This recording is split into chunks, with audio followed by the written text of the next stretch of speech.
Hello champion, कैसे हैं आप सब। जनवरी के एग्जाम को टारगेट करते हुए जिसमें एईडीओ और एसआई दोनों इंपॉर्टेंट एग्जाम है, हम लोग क्या कर रहे हैं ये आपके साथ शेयर कर देते हैं और आपको क्या करना है इस पे भी हम लोग इस सेशन में डिस्कस करेंगे। सबसे पहले अभी जो एईडीओ का बैच चल रहा है उसमें ऑलमोस्ट क्लासेस पूरी हो चुकी है। हम लोग एडवांस लेवल पे कुछ क्लासेस करंट अफेयर्स आदि अवेलेबल करवा रहे हैं।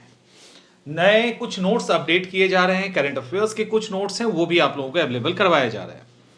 ये तो हुआ एईडीओ को लेकर। और साथ में पीवाईक्यू का जो सेशन है वो कंटिन्यू 8 PM से चल रहा है। ऐप पे जाएंगे आप चेक कर लेंगे। इसके साथ ही हम लोगों ने एक नया चीज ऐड कर दिया है, 9:30 की क्लास को भी अपने एईडीओ के प्रतिज्ञा बैच में ऐड कर दिया है। और 9:30 का जो क्लास है वो quick revision plus concept building का क्लास है। जिस सेक्शन में कॉन्सेप्ट की जरूरत है वहां कॉन्सेप्ट भी बताएंगे और बहुत तेजी से पूरे सब्जेक्ट को हम लोग रिवाइज करेंगे। वो अच्छा खासा हमारा स्पीड होगा और नोट्स भी आपको दिया जाएगा। और हमारी कोशिश ये है कि 5 या 6 क्लास में एक सब्जेक्ट हम लोग समाप्त करें और उसी तरह हम लोग बढ़ रहे हैं।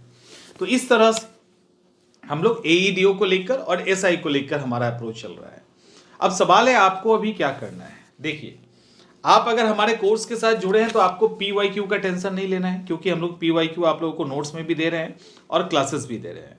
नोट्स आप लोगों को सफिशियंट दिया हुआ है जिससे एग्जाम आपका आराम से निकल जाएगा, इंक्लूडिंग करंट अफेयर्स। रिवीजन करवा रहे हैं तो जो आप रिवीजन कर रहे हो वो आपका हमारे साथ बहुत तेज हो जाएगा और उस रिवीजन के दौरान जो इंपॉर्टेंट पॉइंट है जहां से क्वेश्चन बनता है वो आपको बता दे रहे हैं। पीवाईक्यू सेशन में कैसे क्वेश्चंस बनते हैं, क्वेश्चन से कैसे ऑप्शन बनता है, ऑप्शन से कैसे क्वेश्चन बनता है, ऐसी जितनी भी चीजें हैं, क्या पढ़ना है क्या छोड़ना है, वो सब हम लोग कंटिन्यू कर रहे हैं। तो ये तो हुआ।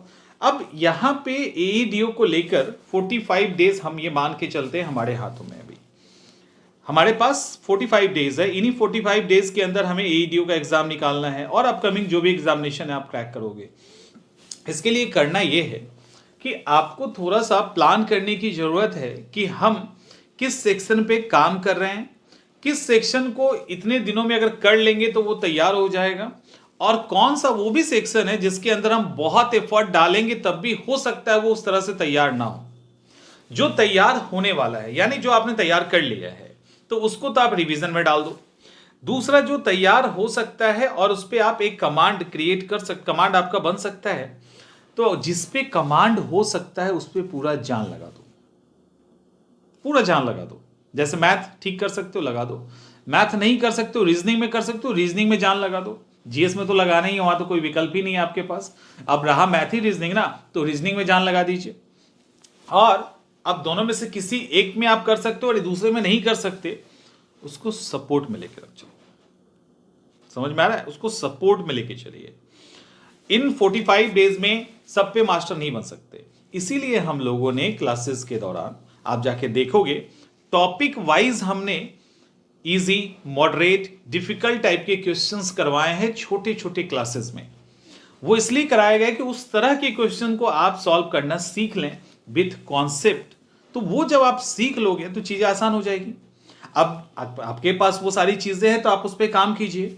अदरवाइज जो प्रतिज्ञा बैच है उसके साथ अगर जुड़ जाओगे तो चीजें आसान हो जाएगी। क्योंकि एग्जाम नजदीक है, हम लोग लाइव वहां पे हर रोज मिलते हैं, तो एग्जाम नजदीक है, लाइव हमेशा मिलते हैं, तो उसके कारण ये है कि आपकी जो तैयारी है वो स्मूथ हो जाएगी, कॉन्फिडेंस बना रहेगा। जो दिक्कत है वो आप हमारे साथ शेयर करेंगे, वो हम सॉर्ट आउट करेंगे, ये सारी चीजें हो जाएंगी ना। तो आप वहां पे जुड़ सकते हो। तो कोशिश ये करना है कि अपनी तैयारी में जो सबसे मजबूत पक्ष है उसको और मजबूत कीजिए, जो थोड़ा कमजोर है उसको मजबूत कर लीजिए, और जो लगता है कि भाई हमसे हो ही नहीं पाएगा उसको सपोर्ट में रखना है। उसको इतना उस पर हम काम करें कि जो आसान सेक्शन है उसका वो तो हम कर ही लें। तो ये सब अगर अभी करते हैं तो इन 45 डेज में हम इस एग्जाम को निकाल सकते हैं, इससे ज़्यादा समय नहीं लगेगा। I think everything is clear. हम लोग मिलते हैं नेक्स्ट सेशन में, और ध्यान रखिएगा कि धीरे धीरे करके ही सही अपने कदम को बढ़ाते रहिए। कदम बढ़ता रहेगा तो सफलता मिल जाएगी।